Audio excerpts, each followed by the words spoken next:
Hello and good evening, everyone who have locked in, and you are wondering why am I alone here? Where are the two lovely ladies? Well, today's show is going to be slightly different. It's just going to be me, but we're going to have two guests, not one, but two guests. Welcome to Leadership in Flow Asia Season 3, ladies and gentlemen, whoever have locked in today. What is this show about? This show is where we talk to leaders in Asia, and we try and find out what really ticks and what drives them. What's their performance like? And we have uncovered that they look at three areas: their personal growth, their leadership growth, and the business growth. And it's the same thing that we are doing today. And today's topic is something very interesting, something close to everybody's heart. It is about health care. Yes, all of us are concerned about healthcare, and we're going to go a bit deeper dive today. We're going to be talking to Logen Kanisan, who's a founder of Base Actuarial Solutions, where he'll be telling us a lot about the statistics around healthcare. And then we'll be talking to another leader, Mr. Imran who'll be sharing with us the fantastic work that he's been doing with Westport. So let's bring them on, ladies and gentlemen. And like I said, let's bring them on. I'm trying to do magic here. Hi, Logan. Hi, Imran. Hey, hi, sure. Hi, sure. Hi. So again, ladies and gentlemen, if you're wondering who these two gentlemen are, okay, so Logan is the founder of Base Actuarial Solutions, and he's an actuary by training, and he's got extensive experience in the insurance market from fintech right up to even medical insurance, life and accident and all. So he's got great statistics to share with us. And who is Imran? Imran here is the head of HR for Westport. And if you're wondering what is Westport? Yes, it is literally the ports in the west of Malaysia, right? On the Klang side. And it's interesting, they've got about 5,500 staff, right? And they're 30 years in business. And what is very interesting about them is they're the busiest port in Malaysia and the second busiest port in Southeast Asia. Now that's fantastic. And Imran will share with us a lot of strategies and tactics they are employing to drive employee healthcare. But let us now first talk to Logan. Logan, I've got some questions for you, right? Yeah, sure. Share with us, right? Healthcare, something is very, very, very important for all of us. All of us are concerned about healthcare, and we come to work all the time, and we are earning an income, and we're making sure that we are healthy and all. But tell us a little bit about the statistics about rising healthcare, which we are hearing about not only in this part of the world, but globally, right? But let's talk about this part of the world. What are the statistics telling us about the rising healthcare costs? Yep, sure. So taking a step back, when we look at statistics, we like to say, the common saying goes that a picture paints 1,000 words. Okay. We like to say statistics paints 2,000 words. Really? We hope so. There are a couple of things that we really want to see when it comes to healthcare. One topic that is of central concern is how these costs escalate over time. So Yes. That's one focus area that we'll be looking at here in these upcoming statistics. Another one is how do we fund healthcare, right? And the worst thing to do to fund healthcare is to pay it out of your pocket, because it can be extremely expensive. I mean, like, we know how much a serious operation or critical illness would cost in terms of treatment. So we want to see how we can pay for it in a most efficient way. So that's going to be the focus. So if I may move on to the next slide. Next slide. So let's start at a global level first. So we probably have a handle of where inflation generally should be. Normally, it should be in the 3 to 4% around the world, right? Give or take. Of course, some regions may have higher inflation. Some regions may have lower general inflations. But medical inflation generally is higher than normal regular inflation. So like, I would put it right up there with like food inflation, right? Like, food prices are the worst. You would go into the shop yesterday and then it's 10 ringgit. The next day it's like 12 ringgit. It just keeps going up. Medical inflation, thankfully, is not that bad, but it is pretty close. So globally, the picture doesn't look too bad. We are looking at somewhere around 10% globally. And we see, if we zoom into Asia Pacific, Asia Pacific seems to be in line with global trends. So it's trending from 7% to 10%.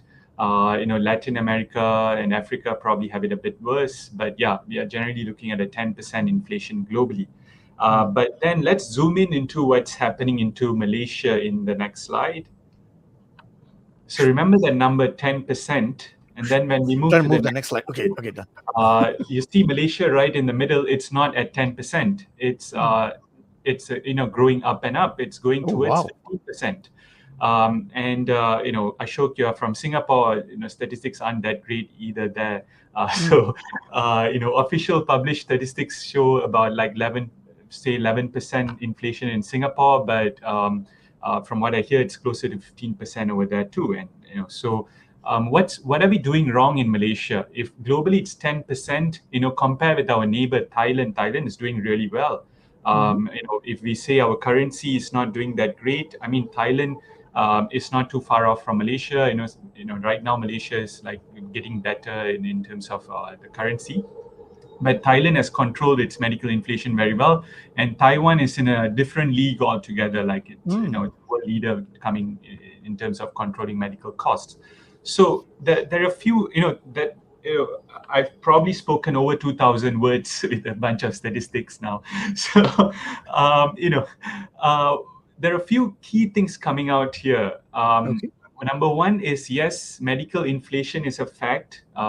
Costs go up roughly by about 10% around the world, but we see that some countries are doing very well. Like Thailand is keeping it below the global trend of 10%, which is very commendable. And Taiwan is going like way ahead. Like it's controlling it very well, and it's not like they have bad healthcare standards over there, or they have controlled it very well, and they deliver good quality healthcare. And Malaysia is doing worse compared to its peers. Like it's up there. So what is going wrong with Malaysia? Why are we in this situation? And clearly, it's not a situation we can be in continuously. Something is cracking, and something is about to crack.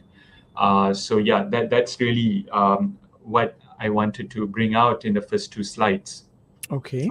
Yeah. So this doesn't look very healthy, doesn't it? Because I'm assuming these are going to be the upward trend going forward. Yes. And you talked about funding of this. So what are the social implications? What are the implications from a social economics point of view for this upward trend that we are seeing? Yep. So I will come to the next slides later. Let's just pause here first, because the next slides kind of will paint the picture that I'm about to speak of right now. So social implications is, if healthcare just gets very expensive, people can't afford it, right? So if people can't afford private healthcare, so Malaysia is blessed in a certain way because we have a public-private healthcare system. All citizens of Malaysia have access to nearly free public healthcare.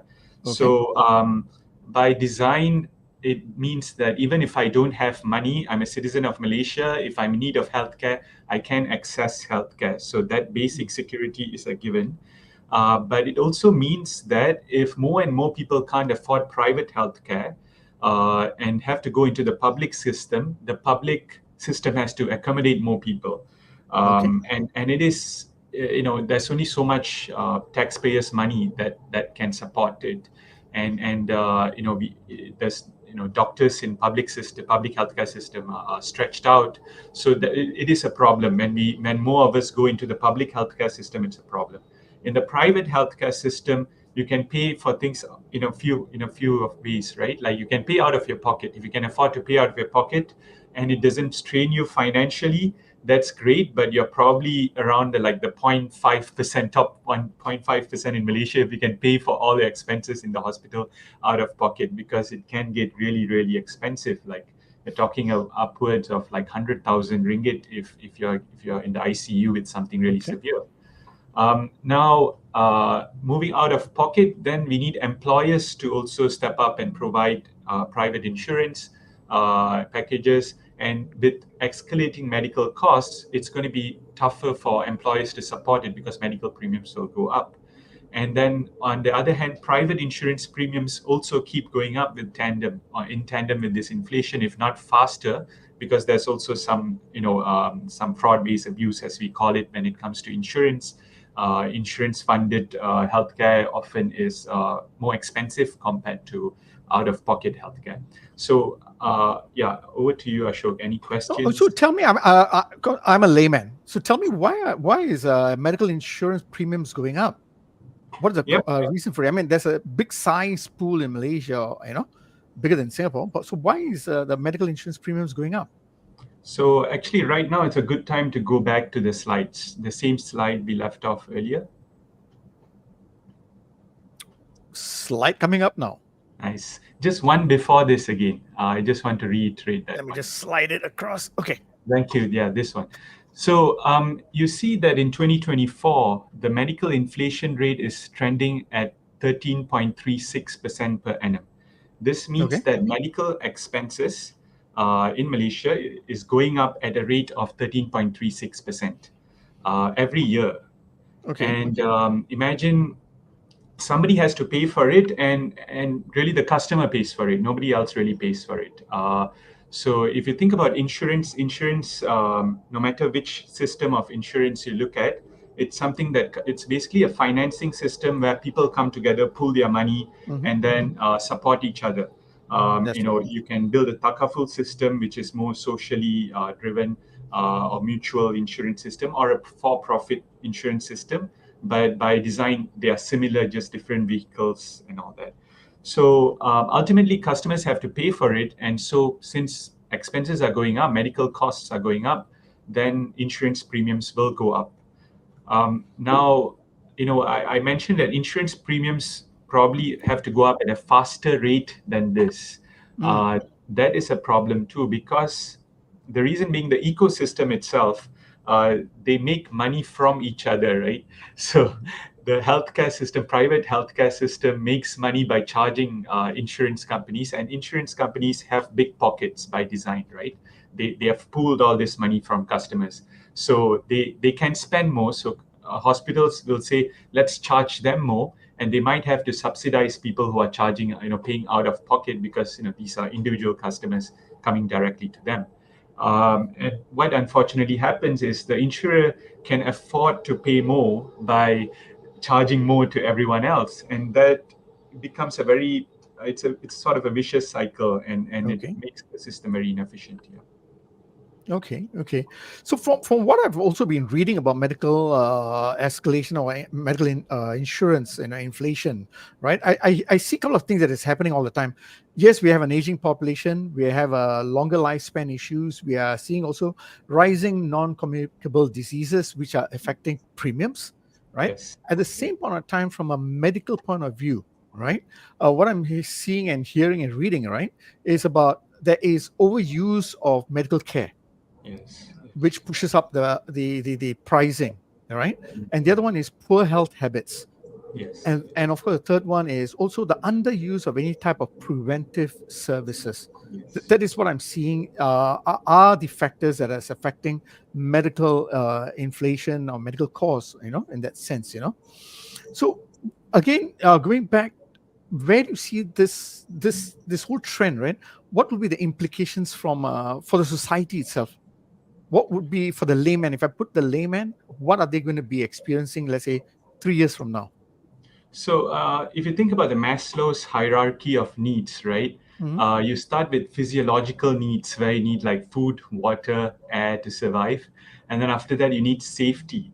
So what is at stake now is the very second layer of Maslow. It might be the first or second, depending how you think about it. That is at risk.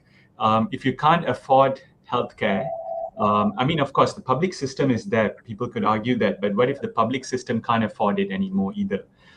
So that basic safety is at risk now. Yeah, that's how. Right. So can I then conclude that is the main problem that we are foreseeing down the road, that the safety net that people are accustomed or they want is on shaky grounds, because if you think about it, when we greet each other, when we see each other, whether for festivals or birthdays and all that, we are always saying, hey, take care of your health, happy health and all that. Health is something very, very important for us. But now what you're saying is that very basic area is under threat, or people are worried about it.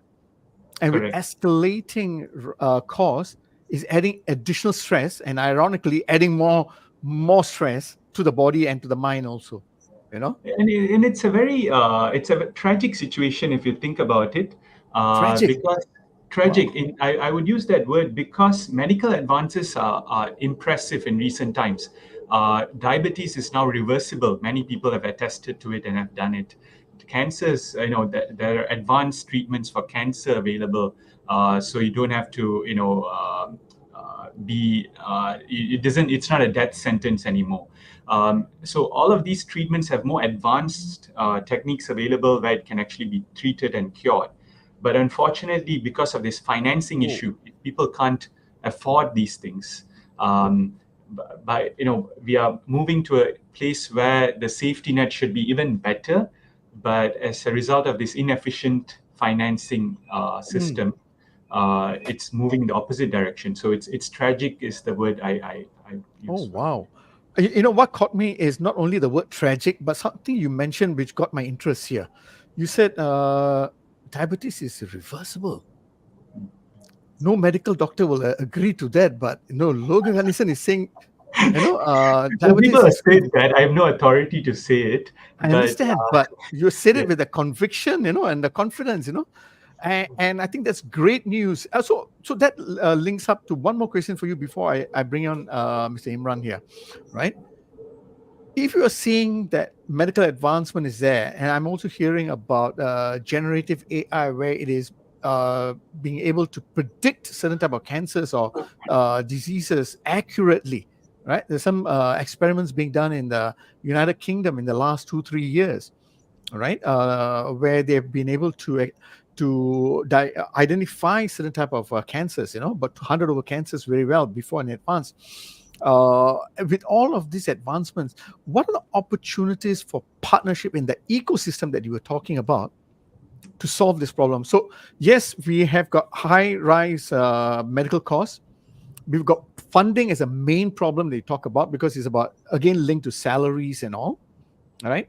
And as you know, salaries can be a bit finite in that sense, with a rising cost of living also.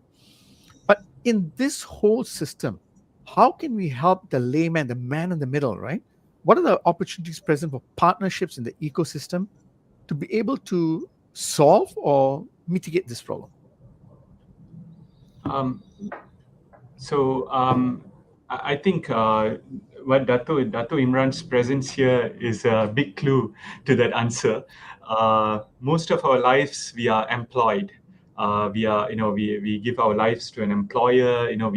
For our own needs, and we are part of it. It's a big part of our lives. So employer-sponsored insurance, or alternatively employer-sponsored healthcare, is a great way to do this. And most of Malaysians, I forget the statistics on this. I'm sorry, I should have got it. Most Malaysians are actually employed by SMEs, Mhm. small medium enterprises.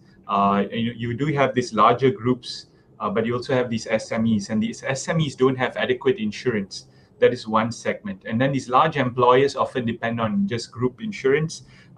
So that is a way to mitigate that area as well. Yeah. Okay, so what I'm hearing from you is corporates playing a bigger role. Yes, and corporates playing a bigger role in the sense that not just buying insurance for their people, that Okay, would be a okay, first step. That's a good step. But okay. going above and beyond that, helping them take care of their health, and then, like, how Dato Imran will explain, they have gone like many steps ahead and constructed their own ecosystem, which is amazing as well. So yeah, the I, I, corporates. I, I know you're excited to bring him on, but I need to just do a bit of correction here. I've been told by Imran he's not Dato yet. Okay, got it. Not yet. It's coming soon. It's coming soon, right? Yeah. So, Thanks for okay. So clarifying. let's bring him on. Let's bring on Imran now, right? Imran sir, you're the head of HR, right? Yes. And you've heard from Logan, an actuarial science individual. He might look very young, but he's such an old soul in the sense he knows a lot of things and he's full of wisdom. And he has really painted to us the real issues. The real issues here is yes, medical costs are going to be rising, insurance premiums are rising, and this is adding additional stress for people. Because it's about funding. If I have the availability to pay for these premiums, not an issue. I can co-share, but a lot of times I don't have that ability here. Which then, because we are in the leadership in Flow Asia, we are a leadership show, right? We believe that this show we want to be able to advocate and inspire leaders to be able to do things very differently. And we've had the fortune to have a conversation with you pre-show where all of us got excited about what Westport does. And whoever is locked in, you're going to be excited. And I would recommend that you take down all these notes and make that difference to your own organization. So let me kick off first, right? Mr. Imran, soon to be Dato.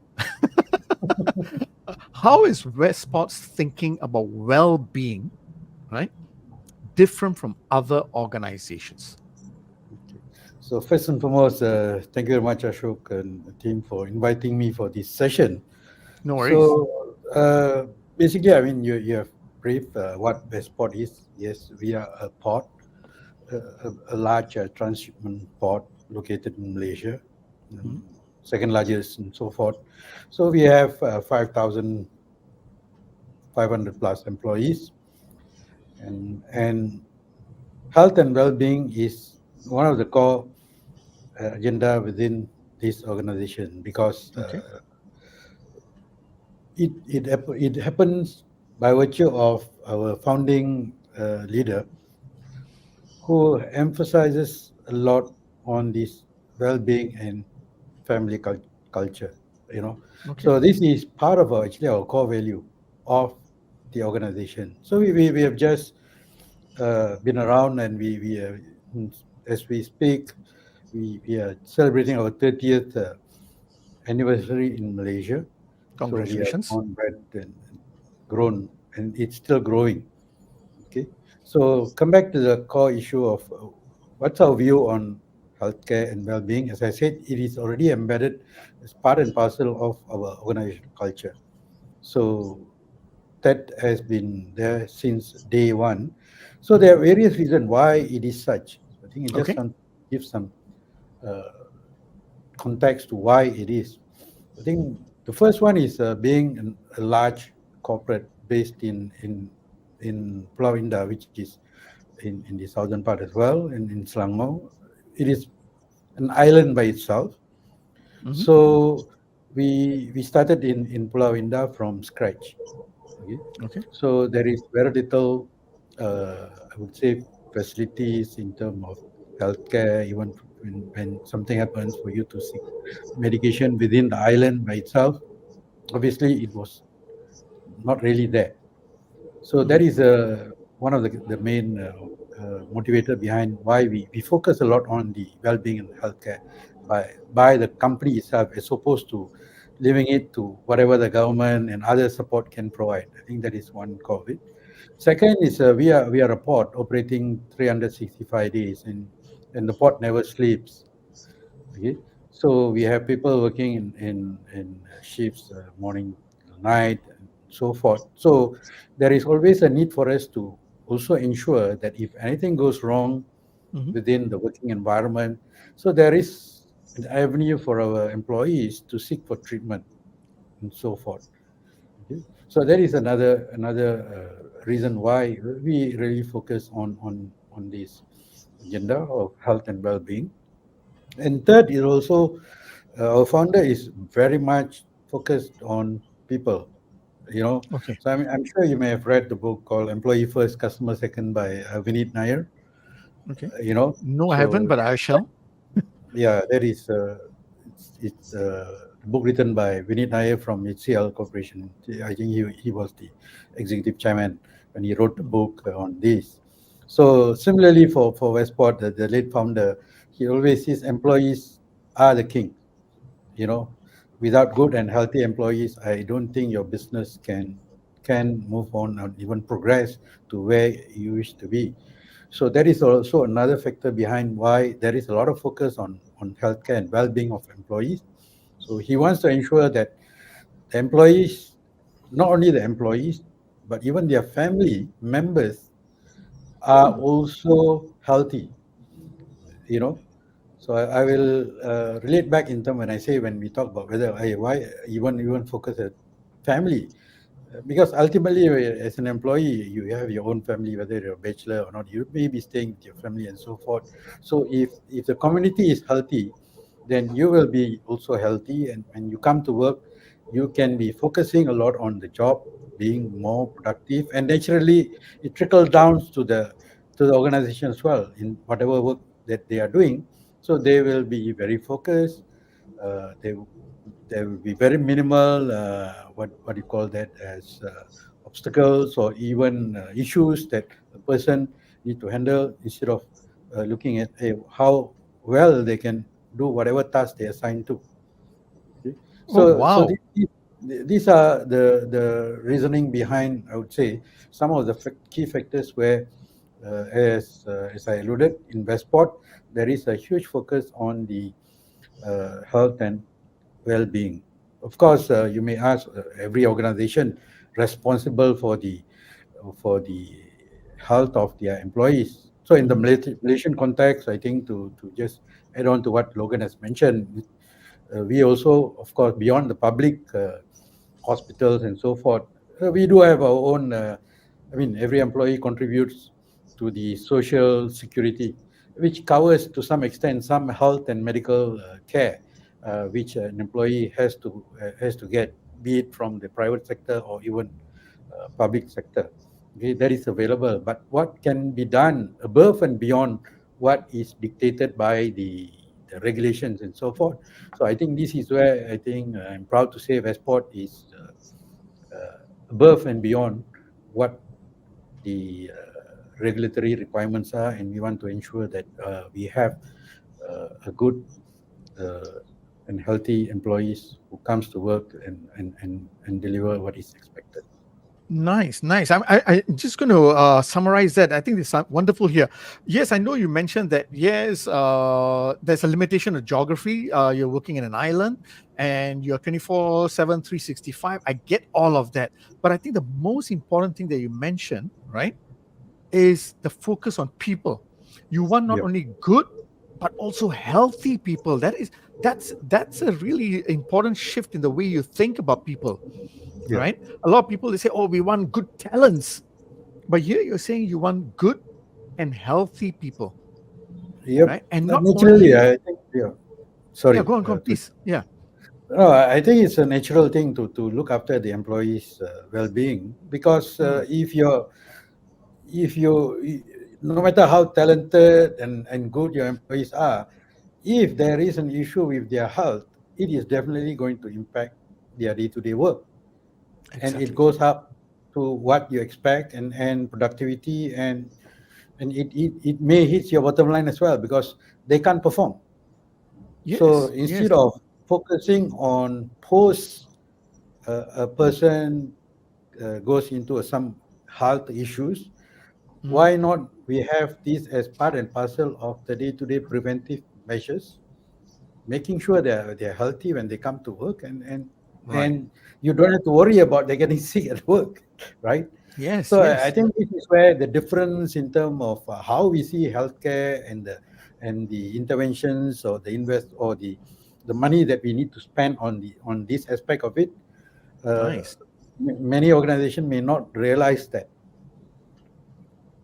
Yes, I'm excited again listening to you because here you're telling us and confirming with us you put the people in the center. The employee is very important, and their health is extremely important, right? Yep. Because a healthy employee is also one who is productive in many ways, you know.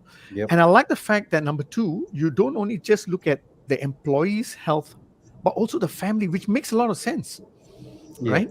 Because if the family is also unwell, it will affect them mentally, and their Yes. performance might fall also, right? Yep. And the third thing you said is about going above and beyond regulatory requirements. Yeah. And to me, that's extremely important. I mean, you can just do the necessary, Yeah. The but bare you're minimum going, needed. yeah, exactly. But you're going above and beyond, right? Share with us what are some of the support that you provide for the family members? Mhm. Okay. So probably before even going to the family members, let me Sure. also give you some facts in terms of our healthcare landscape within Westport. Okay. Nice. Thank Unlike you. organizations where many other organizations where the healthcare part is totally out of the within the organization, where you may have your own pool of panel clinics and doctors and employees go and get treatment from those panel clinics and so forth. So in Westport, we do have a dedicated medical team, Wow. full-time medical team. We do have about 30 over personnel, uh, doctors, paramedics, and healthcare personnel within the organization working with us full time. We don't, they are not contract employees or part time, no, they are full time. So that is one component of the healthcare that we have till today. We are still uh, managing Wow. and, So you and have your own providing. doctors and healthcare professionals in the Yeah, location. Wow. correct, on site. Okay, so it also operates 24 by 7. Okay, Great. and this clinic is not only servicing our employees, so it Okay. also doubles up as a community healthcare service for the Wow. entire population in Pulau Indah. So So even people who are not anybody who's employed. sick, yeah, yeah. So Wow. anybody who's sick, yeah, within the island, I mean, there are about 6 other clinics available. I mean, Hmm. within this island, but if they have emergency and the clinic, I mean, not all clinics are open 24 by 7, but Sure. if there is a need for them to seek treatment, they are always able to come to our clinic, and they are attended to by our healthcare personnel. And being a community focused clinic, in terms of the cost of treatment, it is subsidized by Westport. So, so the charges are subsidized, and For the community, you subsidize that also. yes, yes, Wow. yes. So this is part of our CSR initiative. Of course, when I Nice. say the community, you asking about what we are doing for the family. Mm. So a lot of our employees also reside within Pulau Indah and near the vicinity, so they can actually just seek for treatment within our clinic. Okay, and beyond that, there are also other initiatives which is tied to health, Mm. and we also have full what we call fully equipped gymnasium Okay. center. You know, is a full-fledged center that we have within our premise. So employees, and it's open from morning till 10 at night. So employees can enjoy this gym facility, which is open for our employees. So obviously, when people are involved in gym related activities and so forth, so this Mhm. also impacts on their well-being, health. Of course. Okay, so that we have the gym facility. At the same time, we also, I mean, in the gym, it is not just about equipment. So we have dedicated full-time trainers. Trainers also. Employed, yeah, yeah, trainers employed by us to give guidance and monitor in terms of how people are using it. So we also have the physiotherapists within within the gym to provide the physio services. Because some of the physiotherapists can be physiotherapy requirement can be a follow up from the clinic or from the doctor as a post Right. whatever what you call health issues that they may have, and then it requires Mhm. physiotherapy treatment as ongoing before they can be coming back to work and so forth. So we have all these within our ambit. So as I mentioned, so these are things that as an organization we don't want to leave a gap. Okay, we only provide this. So that one is so sorry, you have to get this from other resources, other places, and so forth. So these are the things that we are doing diligently to our, I mean, offering to our employees. Wow. Yeah. So it appears to me you're doing a real scan of the journey, a medical journey in that sense, and filling up all gaps that you can. Obviously, for a very major surgery and all that, you have to go to a hospital. Of course, yeah, right? yeah. We don't have what do you call these what do you call bed facilities and so forth, but Not yet. we do have ambulatory care. Huh? So You we do have ambulatory care. Yeah, we do have ambulance. Okay. Our own ambulance, which actually provide the services in the event that we need to ferry these employees to external clinics or specialists and so forth. So that is also provided. And then the ambulatory care services is also open to the community. So in the event within the Pulau Indah community that any mishaps or any emergencies that warrants ambulance services, they can always call our care services line, and our ambulance are ready to provide the services. I have to ask you a cheeky question now, right? If you're looking at the whole scan of the medical journey in that sense, do you all also look after dental? Yeah, we have included dental.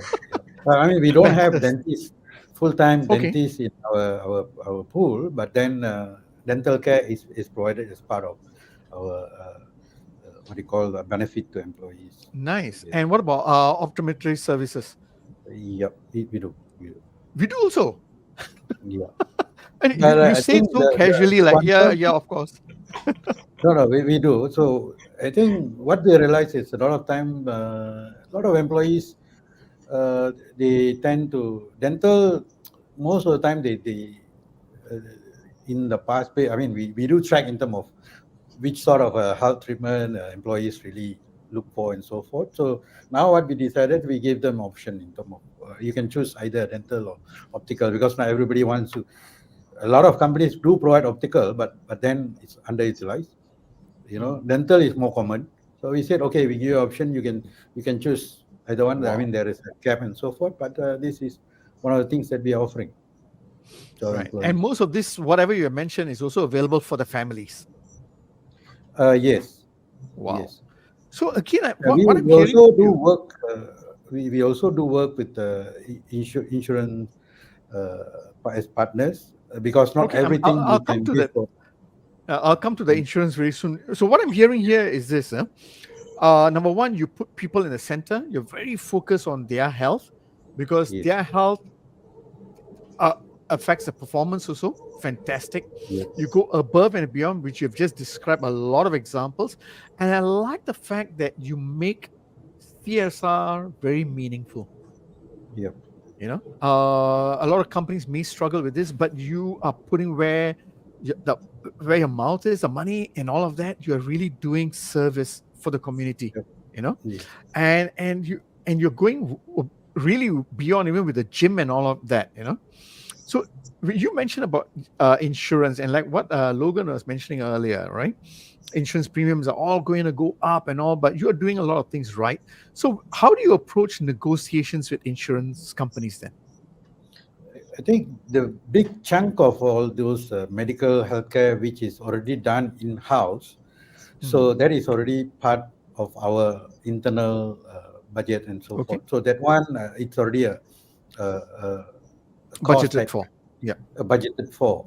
I mean, of course, there's also the external beyond, above, and those more complex health services that need to be provided. So obviously that we do have partners with healthcare service providers, and also with our insurance firm to negotiate and so forth. I mean, I don't want to say that we are doing a lot of charity kind of thing. Yes, of course, there is a some level of what we are doing is purely as a benefit that we offer to our employees, Sure. and because they are our core in terms of Sure. without them the business won't run. So that one Mm. we do. So we also take cognizance of the rising medical costs, like what has been shared, 12%, Yep. the inflation of medical costs. Yes, it is. But then we do work with some of our strategic partners to also manage to some extent to ensure that the budget is not really going to be like, I mean, as you have shown just now, it's not going to go down. It is Yeah. going up and up. I mean, every year it's going up. No way it's going to go down. But then the other approach, I think, where we are coming from is to looking at, because all these costs is going up. Yes, naturally it goes up. You can't help it. But how can you prevent from your employees going to that kind of scenario? Right? If you have Okay. taken care of the health from the very beginning, so you can minimize the risk of people going to a high risk health cases, right? So this Right. is where it's very, very important for organizations to do this balancing act. Mm. So this is where I think we are quite unique. I mentioned about my team, medical team that we have. So we also do a lot of activities in terms of creating a healthcare awareness program for our employees. So it is an Healthcare ongoing awareness. activity throughout the year. So we have a series of health talk that we do almost every month. So we Okay. bring in health experts from outside to have a session and open up for our employees to attend Okay. and listen and hear and also practice. Mm. Where it's not just listening and all that. So we want them to practice a good, healthy, for example, healthy eating and so forth. Okay. Exercise. Okay. Diet and all that. Okay. Yeah, campaign. There is a numerous campaign that we do throughout the year. So these are Okay. part and parcel that which is already embedded within our activities to promote well-being. So this helps, because as I told you earlier, so as alluded, we are. I mean, a lot of organizations look at healthcare is a post whatever natural whatever has happened. Okay, then Mm. you end up paying a bomb for all Right. those services and so forth. So what we can do is how can we even prevent that from happening? I'm not saying that we can prevent 100%, but whatever activities that we do now does help in minimizing that catastrophe becoming bigger Sure. and bigger day by day. Sure. As you have mentioned rightfully, we are an aging nation, Mm-hmm. and for us, being a 30-year organization, we have employees who have worked with us for 20 years, 25 years, and so forth. So obviously, they Wow. are going to the high risk category, right? Right. Right.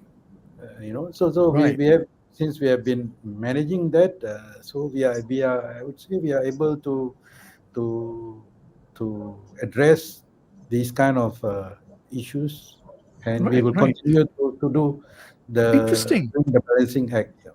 Interesting. I want to just talk a little bit about the healthcare awareness, right? Uh, Mhm. uh, of course, in the last few years, there's a lot more talk about mental wellness. Yeah. Do you also support these areas? At the moment, we are yet to do that, but based on the recent analysis that we have done, so we realize yes, this is one area that we should be also focusing, and the Nice. management have given us the mandate to explore on Wow. on this to see whether we should be either hiring a full-time person to mentor and give guidance in this area, and also probably having like a locum, for example, to come in a few times, a few days in a week to do. So these are all things in the pipeline. I mean, Yeah. we are very progressive. I Fantastic. would like to say that. Yeah. So Yeah. we No. don't wait Definite. for Definite. we don't want to wait And I for like that. yeah. So that I is like in the the what you pipeline. just mentioned, Logan. Not Logan. Imran, because what you said is yes. You were very honest enough to say you don't do it in a big way, but you said the research that you're doing is supporting the need for this, and now you're Yes, exploring possibilities, whether it's a clinical correct. psychologist or Yep, psychiatrist on board, whatever it is, we correct. don't know. But Yep, the management is saying, yes, this is an area which goes back to the fact of looking after the health, the yep. overall well-being of our Employees. employees. Yep. Now, quick question: do you all actually have a lot of data about the client, the employees' health? Do you collect Yeah, we data? do. We do. You do. Yeah, we capture all the, of course, since these are all our inpatients, right? So our Right, employees are right. in. So we do analysis on this. So that's why, based on the analysis, then we try to prioritize in terms of which are the critical areas that we need to focus and embark on those as a priority. So one Wow. of the activities that we have embarked in the past is based on the data that we have in our clinic on the health scenario of the employees. So what we did in the past was something called health passport, where the Okay. employees go to a proper screening on their health, and based on the screening that we have done, so we categorize these employees on the prioritization in terms of which are the areas they have an issue. So they are classified into that. So using that health passport, then we what we call guide them to that area where they should be focusing on. Okay, Wow. so So that we do. what you're saying is that the health passport is like you do a diagnosis and then you Yes, find where they are today in their health situation, right? yes, Let's say it's high risk, low risk, medium risk, for example. correct. And what particular disease that they are having. So it's So very then, personalized guidance, huh? In that yes, sense. I mean, yes, as wow. much as possible, we want to be personalized. Yeah, that is the whole idea behind this health passport, because people go to clinic only when they have issues. Mm, They go for treatment and they're treated, and after that they don't go. Then they will go again if whatever sickness they have persists and so forth. But then based on the records that we have, at least now we know, say, Imran, what are his diagnostic based on his the screening that we have done. So he have conditions of this. So what can we do to guide him to address that problem?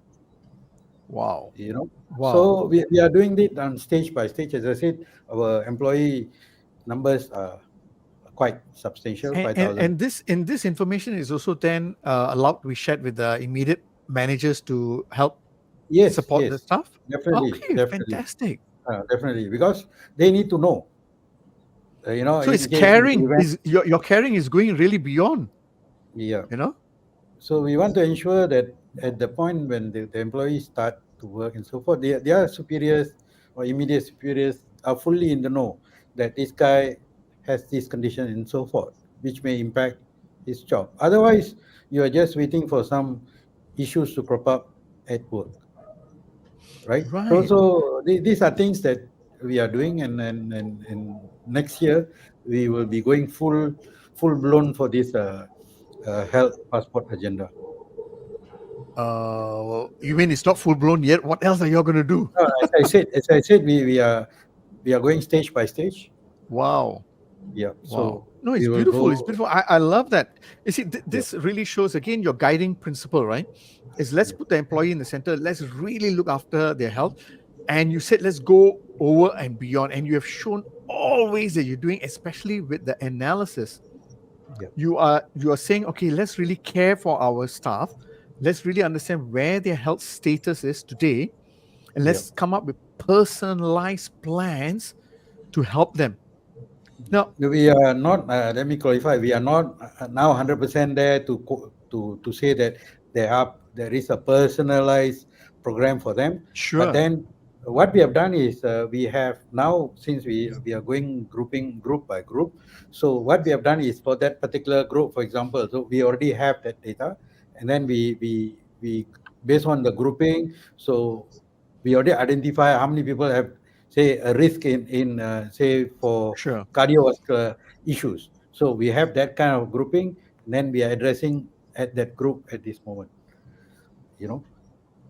Yeah. Wow. But eventually it will, based on the data that we have, I think eventually, and more data that's coming in, we will be able to personalize that. Of course, that require substantial investment as well, but Sure, sure. it is something we are And, looking at. and do you all use a lot of tech to help your employees also, like monitor the data and all that? Do you all use apps and technology in that sense? Not apps yet.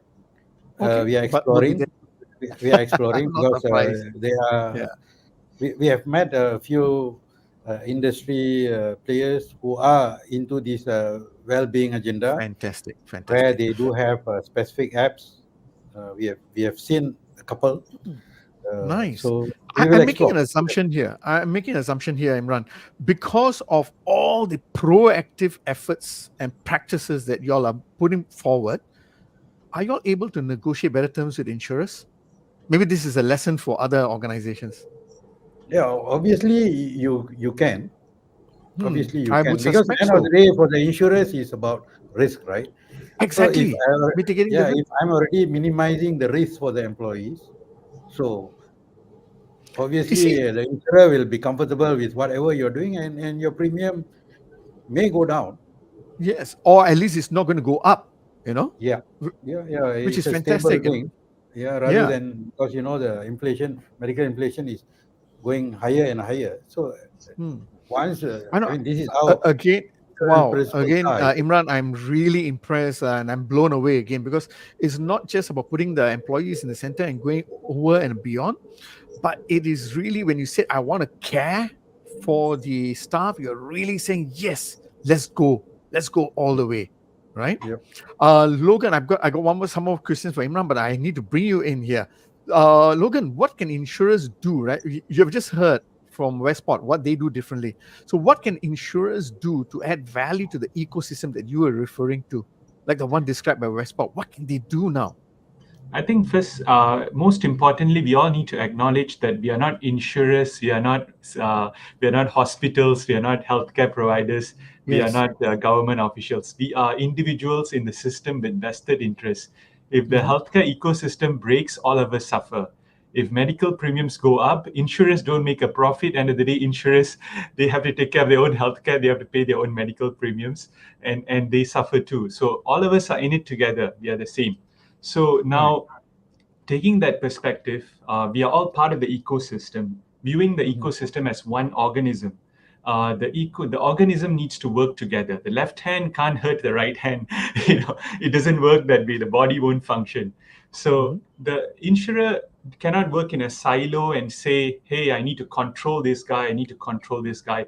The Sure. private healthcare facilities, the organizations can't think in the way that, I need to fight with the insurers to make sure, they don't shortchange me, or I need to make more profits. It's not about that. It's, yes, we all need to make profits, we all need to survive, we all need to grow. But end of the day, you only have you only have an ecosystem to make profits in if the ecosystem survives, right? So the sustainability is key. Mm. So from an insurance perspective, we need to take a holistic point of view, a eagle eye, helicopter view. How do we make this work in the long run? Right. It needs to work for 10 years, 20 years, 50 years, 100 years. It just needs to keep humming along. And bear in mind, going back to those slides that I've mentioned, we've seen that it works in Taiwan. It is working better in Thailand, much better. So there are case studies out there. There are plenty of different ways to make it work. Unique to each country, unique to each Nice. situation. But we just need to come to the table together and talk, have these hard discussions, and not we can't. I often see us putting up defensive walls, like why Mm. we are right, and then people they have these debates, but we come into these debates trying to justify ourselves why the insurer is right, or why the yeah. All right. Okay, Logan. Then you know what? You've got a fantastic case study now here from Yes, Westport. You yes, can yes, take. yes. I'm assuming you can. I'll ask Imran permission. Right? You can take all these lessons and bring forward to the insurers to say, let's have this discussion. Let's do something different for our country. And Correct. Imran, maybe organizations might turn around and say, no, it's not making sense. But what about when Westport does all of this? How has it impacted the financial and other key matrices positively? Has it been good? Obviously, in terms of, as I mentioned, when we take care of the employees' health, so they are more productive. So we have minimal loss time in terms of people being excessive or on leave and sick and so Mm, forth. So naturally, it helps to uh, ensure there is minimal disruption to our day-to-day operations, mm, and it gives us a stable and conducive work environment to meet our obligation to our customers. nice, So nice. it is a, and you have to see, look at it as a, the value chain, that the impact that it has. So if you are just looking at it as a silo approach, Yes. obviously Mm, you can't see all that. But then, like what I related, there is minimal disruption to operation. Your absenteeism is less, or your medical leaves are mm, lesser than how it's supposed to be, because of people don't take care of their health. right, So it will impact your business, right? right. So for us, yes, we, by doing all this, so it provides us a healthy environment, and Nice, it helps our business to be very, very stable. right. and And and thanks again for sharing that, Imran, because what you're sharing is whatever you're doing, it is also has positive financial impact. Because you're yep, saying it's about productivity, it's yep, safety. I know you meant not mention that, but it's definitely safety. It's yeah, it's your minimal of disruptions, and all of yep, that points to also good, healthy financials. So yep, looking out, going above and beyond looking after the health of employees has a lot more benefits than just the engagement. It yes, also comes to the bottom line. And Logan, this is something that you can take away to have those hard conversations, right? Oh yeah, for sure. Uh, quick question now for you, Imran, right? There are a lot of CHROs out there who might be listening to this and going like, okay, I want to do something. I'm inspired by Westport. I want to take action. I want to make a difference. What small steps can HRs take to implement holistic well-being for their employees? What's your advice? What can they do? yeah. Like what you have mentioned just now in your question, the CHROs has to focus on health as part of the bigger agenda of well-being, rather than seeing that this is a cost, that a company have to to bear, uh, as part of whatever the regulatory requirement, and ensuring that people have an avenue to get treatment. I think what the sharing that I've done is basically for Westport. We are not just looking at this as a cost that we need to bear in case anything happens, but what we are doing is we are doing the balancing act and looking at the entire value chain of it from the very beginning. The health related matter is not just about once the employee comes to work. It start at home, right? So what we are doing is we want to ensure that the health consciousness is already there the minute even before the guy leaves to come to work. So this is where I think the CHROs have to think. Of course, every organization have their own limitations.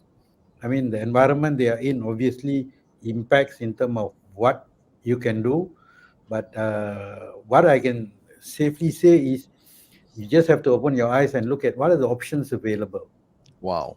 in the market to address this. I think you have to explore all those what is available today. I think if people come and tell me that, hey, we don't have information on this, information on that, I think they are in the dark age. I think today there's a lot of information available in the market for you to access and use it, you know, to assess. I'm not saying you just follow whatever we are doing and say that it's Mm, going to solve your problem. No, I mean we are unique in a sense that, as I mentioned, our locations also play a huge sure, part sure. in why we are doing this. But nevertheless, when we talk about going above and beyond, I think that's where we are different from others, which I think Absolutely.